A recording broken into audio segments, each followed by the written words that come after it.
बिस्मिल्लाहिर्रहमानिर्रहीम। अस्सलाम वालेकुम नाज़रीन, आप देख रहे हैं प्रोग्राम कड़वी बात और मैं हूं जुल्फ़कार मीर।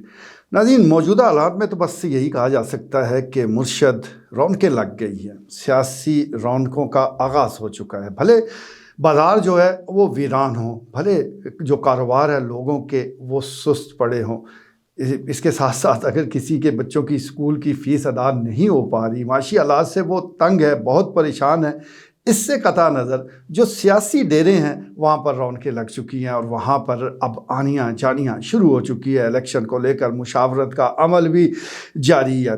इससे पहले हमने आपको खबर दी थी, बल्कि सबसे पहले ये खबर दी थी कि चौधरी अय्याज ज़मीर इरादा रखते हैं कि वो इलेक्शन में हिस्सा लेंगे। उस वक्त तो हम दूर की कौड़ी लाए थे, लेकिन अब ये हकीकत बनकर हमारे सामने है। कागजात नामजदगी भी वसूल कर लिए गए हैं और सबसे बड़ी बात यह है कि सुबह के औकात जब मैं वहाँ से गुजरा तो उस डेरे के दोनों दरवाजे खुले हुए थे, जो बिल्कुल वाज़ेह इशारा है कि ये दरवाजे अब आवाम के लिए खोल दिए गए हैं। अब इलेक्शन का मौसम आ चुका है और इलेक्शन के मौसम में डेरे अमूमन आबाद हो जाते हैं। तो आज चौधरी अय्याज ज़मीर साहब का डेरा बिल्कुल आबाद हो गया, वहाँ आमद व रफ्त शुरू हो गई, उनके साथ मुशावरत का अमल शुरू हो गया। मुख्तलिफ़ इलाक़ों से वफूद की आमद भी वो जारी रही और मशवरे होते रहे। ये इस बात की बिल्कुल आप कह लें कि अब फाइनल मरला है कि वो बिला आखिर इलेक्शन में आ चुके हैं।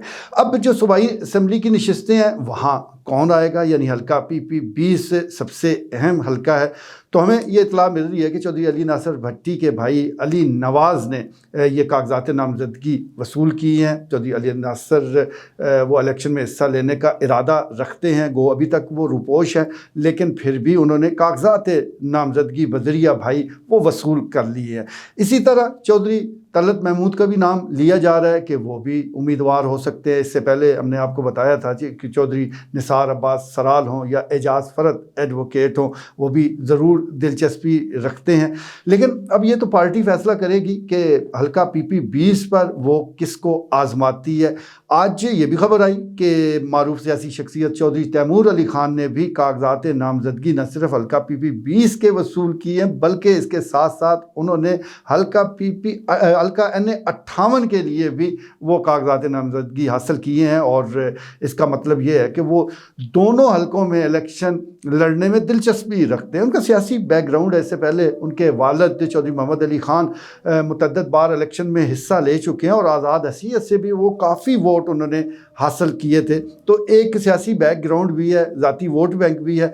देखते हैं कि अब जमात उन पर एतमाद का इज़हार करती है या नहीं, टिकट उनको मिलता है या नहीं, लेकिन उन्होंने खुद दिलचस्पी का इजहार कर दिया है और अमलन वो मैदान में कूद गए हैं। इसी तरह हल्का PP-21 के हवाले से खबरें यही आ रही हैं कि तारक अफजल कालस वो रुपोशी तर्क करके किसी वक्त भी मंजरे आम पर आ सकते हैं। वैसे अब ये जो पंछी उड़ गए थे उनकी वापसी का मौसम है। तलागंग से भी यही खबरें आ रही है कि मोहतरमा फौजिया बैराम वो वापस आ चुकी हैं, उन्होंने ज़मानत भी करवा ली है। एक अदद पर्चा थाना सदर तलागंग में उनके ख़िलाफ़ उसका इंदराज है, तो वो ज़मानत हो चुकी है, यानी वो भी अब इलेक्शन के मौसम में उनकी वापसी हो चुकी है। इसी तरह हाफ़िज़ अम्मार यासर, उनकी भी वापसी की इतलात हैं, किसी वक्त भी वो सामने आ सकते हैं और इतला यही है कि बस वो आए कि आए। अब ये सारी सूरत इसलिए हो रही है कि क्योंकि अब इलेक्शन शुरू हो चुका है और रुपेशी में आप इलेक्शन तो जीत नहीं सकते, लड़ भी नहीं सकते, वो आपने क्या आवाम से राब्ते करने हैं। तो इसलिए ज़रूरी है कि अब कुछ ना कुछ करना पड़ेगा और उसमें सबसे अहम बात यही है कि आपको रुपोशी तर्क करके वापस आना पड़ेगा, मुकदमात का सामना करना पड़ेगा। लेकिन एक चीज़ तय है कि अब ज़िला चकवाल की इन दोनों नशिस्तों पर, यानी हल्का NA-58 और NA-59 पर तहरीक इंसाफ के जो लीडरान हैं, जो क़यादत है मकामी, वो अब सामने आ रही है और अपने आप को बतौर कैंडिडेट पेश कर रही है। दूसरी तरफ नून लीग है, जिसके मामलात वो पूरी तरह तो क्लियर नहीं हुए, लेकिन फिर भी काफ़ी हद तक ये बातें अब फाइनल हो चुकी हैं कि हल्का 58 में मेजर ताहिर इकबाल ही हैं। और इस बात की तस्दीक उन्होंने अपने करीबी ज़राए से ख़ुद भी कर दी है और बताया है कि न सिर्फ सरदार ग़ुलाम अब्बास बल्कि दीगर लोगों को भी बता दिया गया है कि हल्का 58 में मेजर ताहिर इकबाल को टिकट दिया जा रहा है। तो ये चीज़ तो वाज़ेह होगी, लेकिन इसके साथ साथ क़यादत ने अभी तक तमाम लोगों को जिन्होंने भी टिकट के लिए दरख्वास्तें दी थी या इलेक्शन में हिस्सा लेने में दिलचस्पी रखते हैं, उनको यही हदायत की है कि आप फिल वक्त कागजात नामजदगी हासिल करें, इसको जमा करवाएं, क्योंकि मुशावरत के लिए मज़ीद चंद दिन और मिल जाएंगे और जब वापसी की तारीख होगी तो फिर जिसको टिकट दिया जाएगा वो रहेगा मैदान में और बाकी कागजात वापस ले लेंगे। इसमें फ़ायदा ये होता है कि पार्टी को मज़ीद वक्त मिल जाता है। पार्लिमानी बोर्ड के तो तकरीबन 13 इजलास हो चुके हैं, आज भी इजलास रोज़ाना की बुनियाद पर हो रहे हैं, लेकिन नून लीग की जितनी बड़ी जमात है इतनी बड़ी मुसीबत भी उनके सामने खड़ी है, यानी जमात के अंदर भी वो इख्तलाफात मौजूद है मुतअद्दिद नशिस्तों को लेकर, उसके लिए भी उन्हें वक्त चाहिए। और इससे भी ज़्यादा है जो सीट एडजस्टमेंट के मामलात हैं इस्तेहकाम पाकिस्तान पार्टी, क्यू लीग और जमातों से, उसके लिए भी वो चाहते हैं कि उन्हें ज़रा वक्त मिल जाए और कुछ ये लम्हात का और इस वक्त का वो फ़ायदा उठा लें। इसलिए हदायत तो यही है, सब कागजात नामजदगी जमा करवाएंगे। लेकिन जिन्होंने भी इस वक्त ऐलान किया, यानी मेजर ताहिर इकबाल भी 21 दिसंबर को कागजात नामजदगी जमा करवाने जाएंगे, लेकिन उनका वक्त 11 बजे है। इसका मतलब ये है कि वो उन्होंने अकेले जाना है। दूसरी तरफ मलक तनवीर असलम सेठी ने भी 21 दिसंबर का ही इंतखाब किया है, लेकिन वो 1 बजे आएंगे। इसी तरह चौधरी सुल्तान हैदर अली खान वो भी यकीनी तौर पर किसी और वक्त का ही इंतखाब करेंगे। लेकिन ये सियासी जमातों में जो अंदरूनी इख्तलाफात है ये कभी ख़त्म नहीं होते, भले मिलकर भी इलेक्शन लड़ रहे हों, लेकिन सियासी कुव्वत और सियासी फैसले अपने अपने होते हैं। हालांकि होना तो ये चाहिए था कि ये जो तीनों कैंडिडेट हैं ये मिलकर जाते, लेकिन यहाँ पर क्योंकि और भी कैंडिडेट मौजूद हैं और उन्होंने भी कागजात वो जमा करवाने हैं, तो इसलिए जब तक ये फैसला नहीं हो पाता कि टिकट किन को मिलना है, उस वक्त तक ये सारे कोशिश कर रहे हैं कि एक दूसरे के साथ मुनासिब फासला रखें, ताकि जिनको भी टिकट मिले फिर उनके साथ घुल मिल जाएं और जिनको ना मिले वो इनकी हमायत करें। सियासी मामलात इसी तरह आगे बढ़ते हैं। अब जिक्र कर लेते हैं जी सरदार जुल्फ़िकार खान दुल्ला का। उन्होंने भी ये ऐलान कर दिया है कि वो हल्का NA 58 से उम्मीदवार है।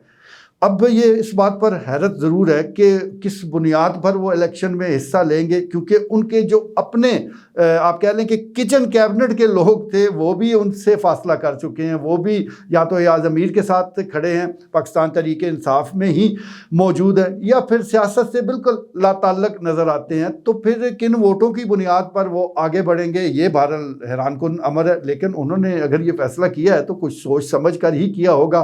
पैसे तो उनके पास माशाल्लाह काफ़ी हैं, लेकिन महज पैसों से जीत यकीनी नहीं होती। इसके लिए अवाम की हमदर्दियाँ वो बहुत ज़रूरी होती हैं, और ख़ास तौर पर जो आपका रवैया है अवाम के साथ वो अच्छा होना चाहिए। और सरदार साहब का MNA शिप के दौरान जो अवाम के साथ, कारकुनों के साथ रवैया रहा है सरदार जुल्फ़िकार खान दुल्ला का, वो सबके सामने है। तो इसलिए हैरत होती है, लेकिन एतमाद किसी भी सियासतदान में यही होना चाहिए जो इस वक्त हमें सरदार जुल्फ़िकार खान दुल्ला में नज़र आ रहा है। तो मजमूई सियासी सूरत हाल तो इस वक्त आप कह सकते हैं कि गर्मा गर्म हो गई है। अब तो रोज़ाना की बुनियाद पर जिंदाबाद मुर्दाबाद के हम नारे भी सुनेंगे। सियासी एक्टिविटी को ज़रा आगे बढ़ाने की कोशिश की जाएगी, और इस सिलसिले में जो सियासी डेरे हैं, जो सपोर्टर्स हैं, वो अहम किरदार अदा करेंगे। उनके लिए तो आनियाँ जानियाँ शुरू हो जाएंगी। अब रहा ताल्लुक़ आम आवाम का, तो उनका जो ताल्लुक़ है वो बिल्कुल ही लाताल्लुक़ है। उनको अभी तक दिलचस्पी नहीं है कि इंतखाबात में खड़ा कौन रहा है, कौन आ रहा है, कौन जा रहा है, क्योंकि उनके अपने ही मसाइल हैं और उनके मसाइल की तरफ कोई तवज्जो नहीं दे पा रहा। जहाँ तक रिज़ल्ट्स का ताल्लुक़ है तो ये अगर इसी तरह आगे बढ़ते जाते हैं, इसी तरह तहरीक इंसाफ को मौका मिलता है कि वो खुलकर इलेक्शन लड़े, तो फिर तो तगड़े मुकाबले होंगे। लेकिन अगर उनसे बल्ला ही छीन लिया जाता है तो फिर काहे की बैटिंग, कौन बैटिंग करेगा, कौन चौके छक्के लगाएगा। अब खाली हाथ से तो आप मैच जीतने से रहे। देखते हैं आने वाले दिनों में होता क्या है। आज के लिए इतना ही, इजाज़त दीजिए, अल्लाह के बाद।